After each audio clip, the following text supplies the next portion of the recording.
أنا لا أريد أن أعصيك يا الله، لكن نفسي ضعيفة، فيغرني الشيطان وتغرني فتن الدنيا بكل أنواعها. أريد أن أتحجب لكن لا أفعل، قد أرتدي لباسا ملفتا أو أضع مساحيق التجميل.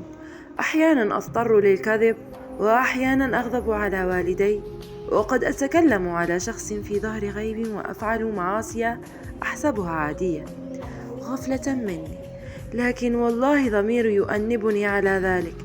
نفسي تحاسبني على ما فعلت، فاستغفرك خشية منك، وكله بفضلك يا الله. بفضلك أنا أرجع من غفلتي إليك، بفضلك أنا أخطئ لكن تهديني إلى صراط المستقيم، بفضلك أنا أتعلم من أخطائي، فاللهم قوي إيماني بك.